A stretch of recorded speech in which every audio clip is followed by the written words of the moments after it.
get inside Gaza, and this is, I believe, the goal of everyone else. But according to the UN, Israel stopped aid from going through the crossing 20 days now, consecutively. This is the longest since October 7, and this happened before the renewed airstrikes now. So there was no military operations in the region that prevent aid from going in.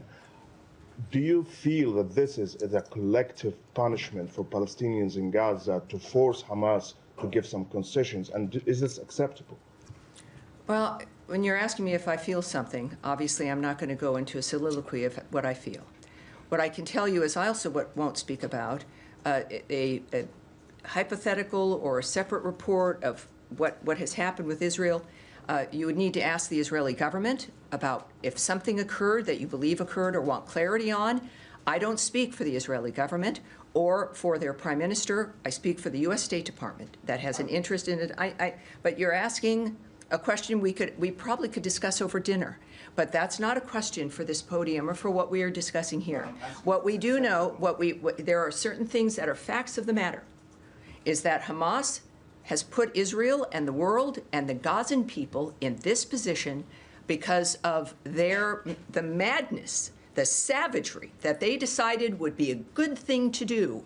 I don't know what they thought would occur, but it perhaps is not what has occurred, which is a unity around the world after we saw that atrocity on October 7th.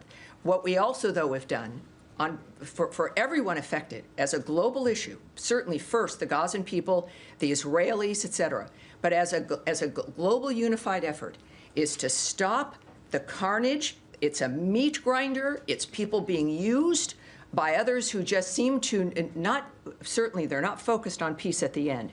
It is Hamas who needs to be asked certain questions about why this continues, because this has been their choice. There has been elements that have been agreed upon, other steps that the world came together to facilitate that the United States was committed to, and they still abandoned it. Idan Alexander, when we talk about hostages who have been released or killers of Americans who've been extradited, there is an American who is still being held. The bodies of the dead being held. That is what is in front of us. This is what needs to be stopped. And that is what we're committed to. Yes, sir. My question, with the glasses there in the back. Yeah. No, right, the gentleman in front of you, sir. Yeah. So thank you. Daniele Compatangelo for Italian LA7. Yes. A question still about the meeting. If you confirm the meeting with the Israeli and the Americans next week here at the State Department and the White House, and if so, about Iran is going to be. That's from a report on Axios. So can you, if it's true, can you give us some insight? Nice ending phrase there. Yeah, can you give us some insight of what we're going to see? No. Or what? If this is at the White House, as you suggest, well, I can't tell you what's going to happen at the White House, and I won't be confirming any meetings in this regard. All right, now you're ready, right? Let's do it. Questions about this on Monday. It will have been almost a week since there was the announcement about termination of funds to US AGM broadcasters such as Voice of America and other grantees. As a senator, Secretary Rubio was supportive of the US grantee broadcaster Radio Free Asia. He protected it from cutbacks in the past. Does he want to revive the funding for Radio Free Asia, which broadcasts into countries like China, Cambodia, and Vietnam? And is he aware that due to the funding termination, a number of the journalists who work for Radio Free Asia are potentially could face deportation back to countries like China and Vietnam, where they may face imprisonment as a consequence of the reporting work that they've done for the US government by working for this outlet? And the same goes for Voice of America journalists, who also risk deportation back to countries such as Russia, Myanmar, Belarus, China, and Vietnam.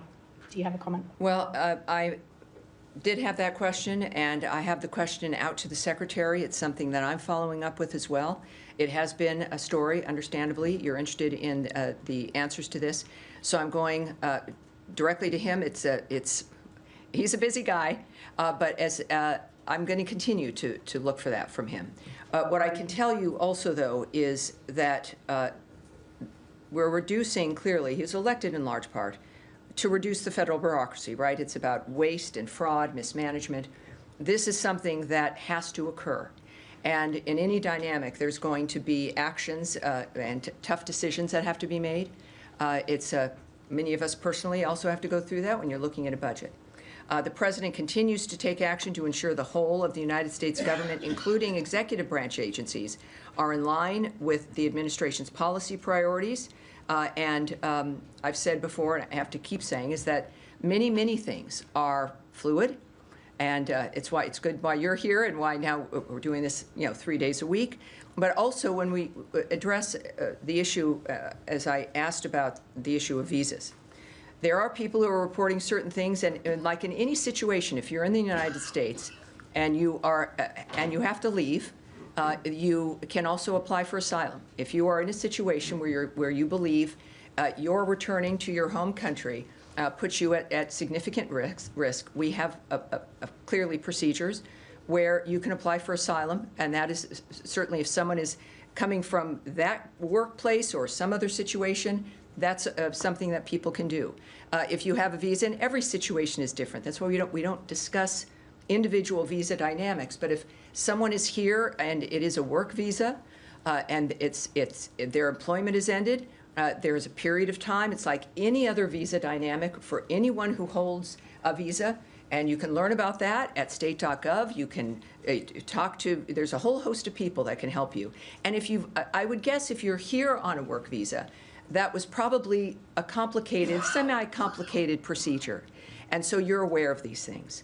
And so this is what is obvious for anyone in this kind of a situation, especially for those worried about the nature of reporting or a dynamic where they're concerned about returning. There are options like that, and that, again, is a very basic situation for everyone in that kind of a situation. Yes, sir. Thank you, Tammy. I will follow up on Iran very quickly, then I'll move to Ukraine, if you please indulge me. Sure. You start off highlighting some of the tools in your toolkit on Iran sanctions. I want to ask you about a particular sanction law. It's a law of the land, which is called the Mahsa Act, which requires the administration to target Iranian leadership for their gross human rights violations. Is this administration willing to implement the Mahsa Act? Is this administration what? Willing to implement the act. Well, I'm not. That would take me knowing what their thoughts are or discussing what diplomatic considerations are, issues that I'm certainly not going to speculate on. That's a hypothetical for the most part, and I can't do that. Thank you. Yes, Moving to Ukraine, if I may. Very quickly, Tammy, on Ukraine. I was hoping you could fill us in on the delegation is headed to Saudi Arabia. I know one of them is... Wait, you're going to have to, so maybe his mic can come up. Start again. Yeah, sure. Maybe a little bit more slowly, too. Absolutely. I was hoping you could fill us in on the delegation is headed to Saudi Arabia to discuss Ukraine. Michael Anton from this building is a part of the team. Anyone else you could mention, please? And also any reaction to overnight assault on Ukraine? Well, I'm not going to speak about the particular individuals on the teams. All right? It is senior officials. It's not principals. But that's what we have. I think it's inappropriate to discuss certainly personnel, let alone senior officials who might be on a negotiation team. It's a dynamic that clearly we'll get the results from. We'll see the details, and then we can make some assessments about perhaps who was involved and where we go next. All right, now at the end of the row here, yes, ma'am, go ahead, please. My question is on Afghanistan. After 4 years, for first time, American delegate traveled to Kabul yesterday and discussed with the Taliban senior leader. My question is, does it mean the new diplomatic approach from United States towards Taliban? And can you clarify, aside that releasing American hostage, what other topics were discussed in this meeting with Taliban? Well, I wasn't at the meeting with the Taliban. Even if I was, I wouldn't give you any details. If there was, certainly these are diplomatic considerations, and we have what the main end result, which I think is the North Star of this framework, is that an American is home. So that's what we have to care about. In the meantime, I think that there's a general series of issues that we're dealing with, but keep encouraging you to think about the nature of the subjects that are in front of us, that we're working on, that are steps in longer processes to not just keep Americans safe and get Americans home, but to change the condition of the world that's in front of us. All right, all the way in the back, gentleman, the white shirt, yes, please. Thank you. Going back to the issue of Voice of America and like global engagement media, the State Department was very active fighting disinformation, especially through the Global Engagement Center. They were very important in unveiling Russian state disinformation campaigns, Portal Combat and others Sure. In the previous administration. I wanted to ask you if the Global Engagement Center is still active. How concerned are you that RT, Sputnik News, all that Russian disinformation outlets are going to be countered now without American state media to counter their narratives and what they have been doing in the past years?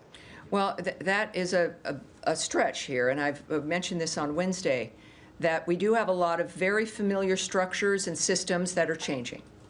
And that doesn't mean that the work stops. It means that the efforts and the outreach and the engagement will look different, perhaps.